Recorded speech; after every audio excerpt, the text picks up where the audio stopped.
High viewers, இன்னைக்கான வீடியோவில் என்ன நடக்கலாம்னு சொல்லிட்டு பார்க்கலாம். வீடியோக்குள்ளே போகிறதுக்கு முன்னாடி நம்ம சேனலை லைக் அண்ட் சப்ஸ்கிரைப் பண்ணிவிட்டு கொஞ்சம் சப்போர்ட் பண்ணுங்கள். வாங்க இப்போ வீடியோக்குள்ளே போகலாம்.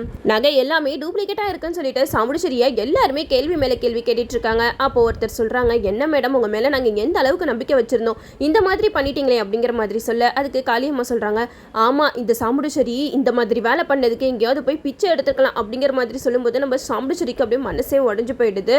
அப்போது அங்கே இருக்கிற சிவனாடி சொல்கிறாங்க, அதான் தெரிஞ்சு போயிடுச்சுல இவங்க ஏதோ கோல்மால் பண்ணியிருக்காங்கன்னு சொல்லிட்டு இவங்களாம் இனிமேட்டு வெளியில் வச்சா வேலைக்கு ஆகாது, இவங்களை தூக்கி உள்ள வைங்க அப்படிங்கிற மாதிரி சொல்ல, அதை கேட்டு ஊர் தலைவர்கள் எல்லாரும் சொல்கிறாங்க, ஆமாம் தப்பு பண்ணவங்க கண்டிப்பாக தண்டனையை அனுபவிச்சு தானே ஆகணும், இப்போ இவங்க மேலே இந்த மாதிரி திருட்டு பள்ளி விழுந்திருக்கு, அதனால போலீஸ்க்கு இன்ஃபார்ம் பண்ணுங்க அப்படின்னு சொன்னதுமே சிவனாண்டிக்கு சொல்லவா வேணும், சிவனாண்டி போலீஸை வர வச்சிடுறாங்க.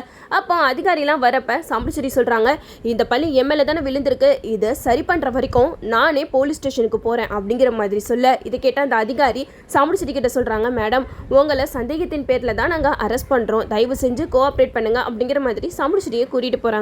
நம்ம கார்த்திகை என்ன பண்ணுறதுனே தெரியல. அங்கே இருக்கிற எல்லாரையுமே கார்த்தி பயங்கரமாக திட்ட ஆரம்பிச்சிடுறாரு. என்னங்க உங்களுக்குலாம் கொஞ்சம் கூட அறிவே இல்லையா, எந்த தப்பும் பண்ணாத ஒருத்தவங்களை எப்படி போலீஸில் பிடிச்சி கொடுக்கலாம், அது மட்டும் இல்லாமல் டூப்ளிகேட் நகை தானே இங்கே இருக்குது, ஒரிஜினல் நகை எங்கே போயிருக்கு அப்படிங்கிற மாதிரி சொல்ல, அதுக்கு காளியம்மா சொல்கிறாங்க, இன்னுமா உன் அத்தைக்கு நீ சப்போர்ட் பண்ணிக்கிட்டு இருக்க, அவள் பணத்தாசையில் அந்த நகையை என்ன பண்ணாலும் யாருக்கு தெரியும் அப்படிங்கிற மாதிரி சொல்கிறாங்க. அது கேட்ட கார்த்திக்கு சமக்கவும் வருது. இங்கே பாருங்க, அவங்களுக்கு பணத்தாசெல்லாம் கிடையாது, அவங்க நினைச்சா எத்தனை கோயில் வேணாலும் கட்டலாம், இந்த கோயிலுக்கு அவங்க எவ்வளோ செஞ்சுருக்காங்க அதெல்லாம் மறந்துட்டு இந்த ஒரு சின்ன விஷயத்துக்காக அவங்களை இப்படி போலீஸில் பிடிச்சி கொடுத்துட்டீங்களே அப்படிங்கிற மாதிரி கேட்க, அதுக்கு சிவனாண்டி சொல்கிறாங்க, உன் அத்தைக்கு நீ சப்போர்ட் பண்ணுவேன்னு எங்களுக்கு நல்லாவே தெரியும், அவள் தப்பு பண்ணியிருக்கா, அதனால அவள் தண்டனையை அனுபவிக்கிறா, அவளே அவள் தப்பை ஏற்றுக்கிட்டு போலீஸ் ஸ்டேஷனுக்கு போயிட்டா, நீ எதுக்கு சும்மா லபலபன்னு கத்திக்கிட்டு இருக்கா அப்படிங்கிற மாதிரி சிவனாண்டி வந்து பேசுகிறாங்க.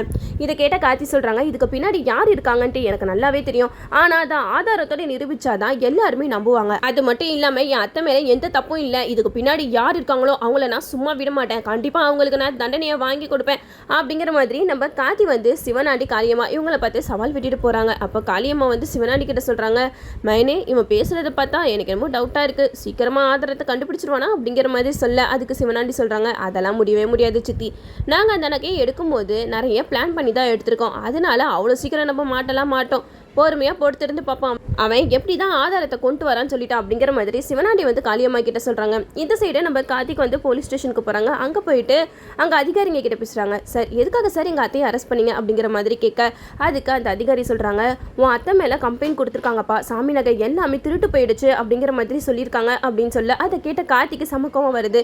என்ன சார் எந்த ஒரு ஆதாரமும் இல்லாமல் எப்படி நீங்கள் இவங்களாம் அரெஸ்ட் பண்ணலாம் அப்படிங்கிற மாதிரி கேட்க, அதுக்கு அந்த அதிகாரி சொல்கிறாங்க, எங்களுக்கு வேறு வழி தெரிலப்பா, இப்போ நாங்கள் இந்த மேடத்துக்கு சப்போர்ட் பண்ணி பேசுனா கண்டிப்பாக எங்களை தான் தப்பாக நினைப்பாங்க, அதனால தான் நாங்கள் வேறு வழி இல்லாமல் இவங்களை அரெஸ்ட் பண்ண வேண்டியதாயிடுச்சு, இவங்க ஜெயிலில் இருக்கிறதாப்பா நல்லது அப்படிங்கிற மாதிரி சொல்ல, அது கிட்ட கார்த்தி வந்து சொல்கிறாங்க, இங்கே பாருங்கள் சார், கண்டிப்பாக இதுக்கு பின்னாடி யார் இருக்காங்கன்றதை நான் கண்டுபிடிச்சி உண்மையை நிரூபிப்பேன் அப்படிங்கிற மாதிரி சொல்கிறாங்க. இதெல்லாம் ஜெயிலில் இருந்து நம்ம சாமுடிச்சேரி பார்த்துக்கிட்டே இருக்காங்க, நம்மளுக்கு ஏதாவது ஒன்றுனா யாருமே நம்மளுக்கு சப்போர்ட் பண்ண வரமாட்டேங்கிறாங்க, ஆனால் நம்மளுக்கு பிரச்சனைன்னு வரும்போது கண்டிப்பாக இந்த ராஜா வருவான் நம்ம மனசு சொல்லிக்கிட்டே இருந்துச்சு, அதே மாதிரி இப்போ ஸ்டேஷனுக்கு வந்து எனக்காக வாதாடிக்கிட்டு இருக்கான் அப்படிங்கிற மாதிரி நம்ம சாமுடிச்சேரி கார்த்தியை பார்த்துக்கிட்டு இருக்காங்க.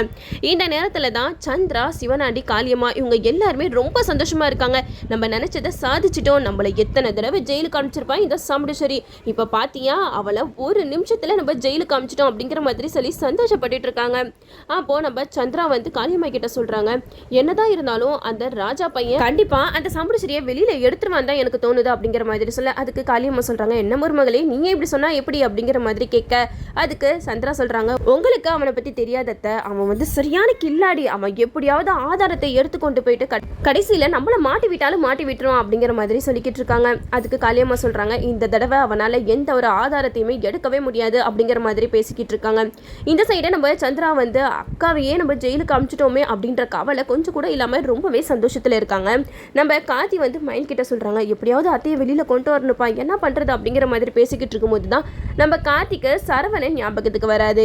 சரவணனுக்கு கால் பண்ணி நடந்த விஷயம் எல்லாத்தையுமே சொல்கிறாங்க. அப்போது சரவணன் சொல்கிறாங்க, கண்டிப்பாக இதுக்கு பின்னாடி அந்த சிவனாண்டியும் காளியம்மாவும் இருப்பாங்கன்னு தான்ப்பா எனக்கு தோணுது, நீ சொல்கிறதெல்லாம் வச்சு பார்க்கும்போது சாமுடிச்சேரிக்கு எதிரின்னு சொல்லிக்கிறதுக்கு அவங்க 2 பேரை தவிர ஊரில் வேறு யாருமே இல்லை, கண்டிப்பாக அவங்க தான்ப்பா இந்த மாதிரி வேலையை பண்ணியிருக்கணும் அப்படிங்கிற மாதிரி சொல்கிறாங்க. அப்போ தான் நம்ம மயில் வந்து கார்த்திகிட்ட சொல்கிறாங்க, எப்பா நம்ம வீட்டில் எல்லா பக்கமும் சிசிடிவி கேமரா வச்சுருந்தோம்ல, அதை நம்ம செக் பண்ணால் கண்டிப்பாக கையும் கழுமா அதை சின்னத்தை மாட்டிக்கிறோமே அப்படிங்கிற மாதிரி சொல்ல, அதுக்கு கார்த்தி சொல்கிறாங்க, நீங்கள் சொல்கிறது கரெக்ட் தான், நம்ம பேசாமல் சிசிடிவி கேமராவை போயிட்டு பார்ப்போம் அப்படின்னு சொல்லிட்டு சிசிடிவி கேமரா எல்லாத்தையுமே செக் பண்ணுறாங்க.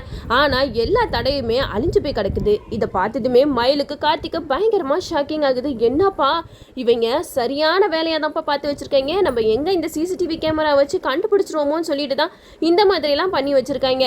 நம்ம பேசாமல் அடுத்த தடவை சிசிடிவி கேமரா வைக்கும்போது அந்த சின்னத்தைக்கு தெரியாமல் தான் நம்ம வைக்கணும் அப்படிங்கிற மாதிரி சொல்லிக்கிட்டு இருக்காங்க. இந்த சைடு சந்திரா வந்து காளியம்மா கிட்ட சொல்லியிருக்காங்க, அக்கா ஜெயிலுக்கு போயிட்டு இவ்வளோ நேரம் ஆச்சு, இன்னும் நம்ம தங்கச்சி நம்மளை பார்க்க வரலையேன்னு சொல்லிட்டு அவன் மனசில் ஏதாவது ஒரு டவுட் வந்துட போகுது, நான் போயிட்டு அவளை போய் பார்த்துட்டு வரேன் அப்படிங்கிற மாதிரி சொல்ல, அதுக்கு காளியம்மா சொல்கிறாங்க, போ மருமகளே போய் பார்த்துட்டு வா, இதுக்கு தானே இத்தனை நாளாக நம்ம கஷ்டப்பட்டுட்டு இருந்தோம், இப்போ பாரு நம்ம கஷ்டப்பட்டதுக்கு பலன் நல்லாவே கிடச்சிருக்கு, உன் அக்காவை பார்த்து ரொம்பவே சந்தோஷப்பட்டுட்டோம் அப்படிங்கிற மாதிரி சொல்ல, இதை கேட்ட சந்திராவும் போலீஸ் ஸ்டேஷனுக்கு வராங்க. அங்கே வந்துட்டு சந்திரா பயங்கரமாக ஆக்டிங் கொடுக்குறாங்க. அக்கா உனக்கு போய் இந்த நிலமை வரணுமா, எனக்கு என்னமோ அந்த கார்த்தி பையன் தான் இதுக்கு பின்னாடி இருப்பானோன்னு தோணுது, அவன் இந்த வீட்டுக்குள்ளே வந்ததுமே பற்றியா உன்னை ஜெயிலுக்கு அமிச்சிட்டான், உன்னை பழி வாங்குறதுக்காக தான்க்கா இவன் இப்படியெல்லாம் பண்ணிக்கிட்டு இருக்கான் அப்படிங்கிற மாதிரி சொல்ல, இதை கேட்ட சாமுடிச்சிட்டு சொல்கிறாங்க, இல்லை சந்திரா கண்டிப்பாக ராஜா இப்படிப்பட்டவன் கிடையவே கிடையாது, எனக்கு ஏதாவது ஒரு பிரச்சனைனா அவன் என்னைய வந்து காப்பாற்றுறதுல தான் குறியா இருப்பானே தவிர என் மேலே பழியை போட்டு ஜெயிலுக்கு அனுப்பணுன்ற எண்ணம் அவனுக்கு துளி கூட இல்லை, இதுக்கு பின்னாடி சிவனாண்டி தான் இருப்பானோன்னு எனக்கு தோணுது அப்படிங்கிற மாதிரி சொல்ல,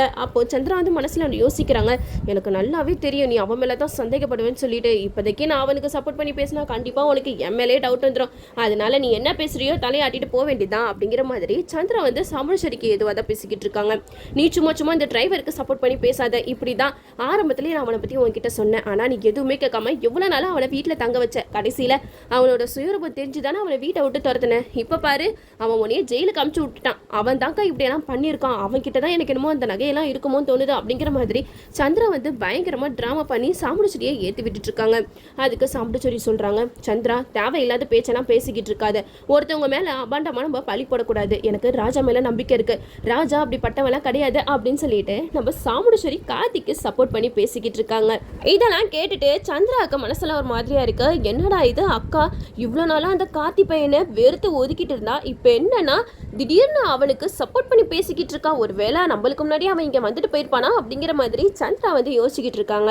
அப்போ தான் சாமுடிச்செடி சொன்னாங்க, அவன் மேலே தப்பு இருந்திருந்தா கண்டிப்பாக என்னை தேடி போலீஸ் ஸ்டேஷனுக்கு வந்திருக்க மாட்டான், நான் வந்த கையோடைய பின்னாடியே என்னைய வெளியில் எடுக்கிறதுக்காக கார்த்தி வந்து அந்த அதிகாரிகிட்ட பேசினதை நானும் கேட்டு தான் இருந்தேன், அவன் பேசுனதை வச்சே எனக்கு தெரியும் கண்டிப்பாக இதுக்கு பின்னாடி அவன் இருக்க மாட்டான், என்னைய ஜெயிலில் தள்ளணும்னு நினைக்கிற ஒரே ஆள் அந்த சிவனாடி காளியம்மா 2 பேரும் தான், அவங்க பஞ்சாயத்தில் பேசினதே உனக்கு தெரியலையா, அவங்க 2 பேரும் தான் என்னை பழி வாங்குறதுக்காக இப்படியெல்லாம் போட்டு விட்டுருக்காங்க அப்படிங்கிற மாதிரி நம்ம சாமுடிச்செடி சந்திரா கிட்ட சொல்லிக்கிட்டு இருக்காங்க. சந்திரா சொல்கிறாங்க, எனக்கு ரொம்பவே கஷ்டமாக இருக்குக்கா, உன்னை ஜெயிலில் தான் நான் பார்க்கணுமா என் அக்காவை அப்படிங்கிற மாதிரி பயங்கரமாக ஆக்டிங் பண்ணிக்கிட்டு இருக்காங்க.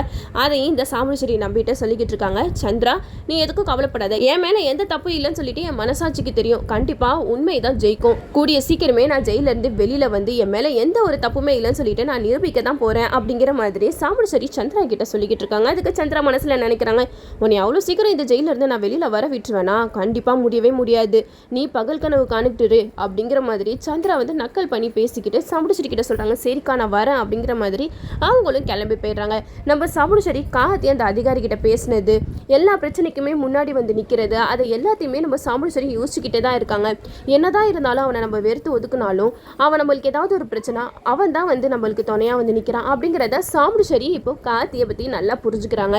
என்ன அவங்களுக்குள்ள ஒரு சின்ன ஈகோ, அதனால தான் கார்த்தியை மருமகனாக ஏற்றுக்காம ரொம்ப அடமெண்ட்டாகவே இருந்துட்டுருக்காங்க. கூடிய சீக்கிரமாகவே சாமுடிச்செடிக்கு எல்லாமே தெரிய வந்து நம்ம கார்த்தியை அவங்க வீட்டு மருமகனாக ஏற்றுக்கணும், அப்போ தான் எபிசோடும் வேறு லெவலில் போகும், நம்மளும் வெயிட் பண்ணி பார்ப்போம். ஓகே வீவர்ஸ், இந்த வீடியோ உங்களுக்கு பிடிச்சிருந்தா லைக் பண்ணுங்கள், மறக்காமல் நம்ம சேனலை சப்ஸ்கிரைப் பண்ணிடுங்க.